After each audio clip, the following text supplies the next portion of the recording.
Oh, Saan na ang kapatid mo? Nay, hayaan po muna natin si Riley. Sarado po ang utak eh. Hindi mapagsabihan. ano ba naman kasi nangyari dyan sa kapatid mo? Hindi ko akalain, nagsiselos pala sa kuya mo. Tay, hayaan niyo na lang po muna si Riley. Bigyan po muna natin siya ng oras. Importante, isipin muna natin na makaligtas si Rambo. Wala pa tayong dugong papasalin sa kanya. Malayo ko siya mawala sa atin. Mahal, huwag mong iisipin yan. Hindi siya mawawala sa atin. Mabait ang Diyos. At ang Diyos mismo ang gagawa ng paraan para mailigtas siya.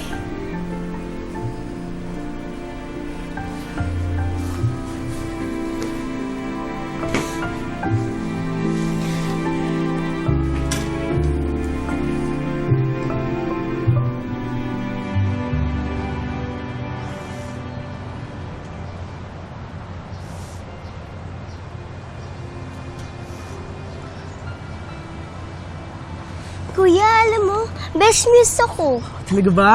Eh bakit hindi mo naman sinabi sa akin? Eh kasi nga, busy ka nun. Ay, Huwag na yan. Dumi na yan eh. Ito yung sa'yo. At akin to. ay, ano ba yan? Yeah.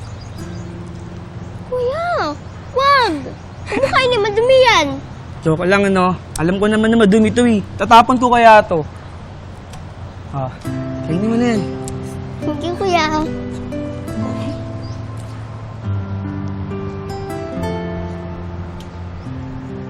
Nay, 20 pesos talaga? Eh, maghapon ako sa school. Anong mabibili ko dito?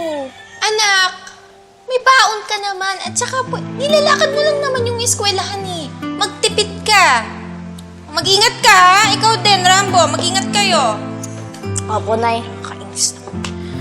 Sabi ko nga, may bibili na akong project. Kaya, ano sa 20 pesos? Riley, Oh, kuya, sa'yo na to. Pagkasyain mo.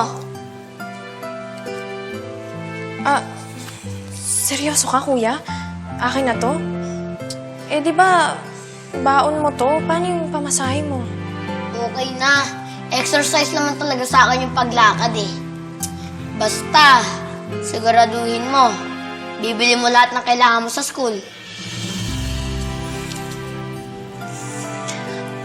Sweet talaga ng pogi kong kuya. Bait pa.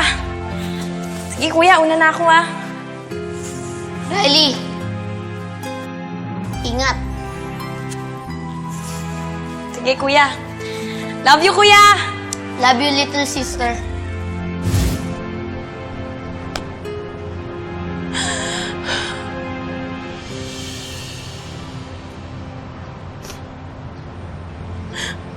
Sorry, kuya. Sorry, kuya. Sumasama akong kapatid. Samantalang ang bait mo sa akin.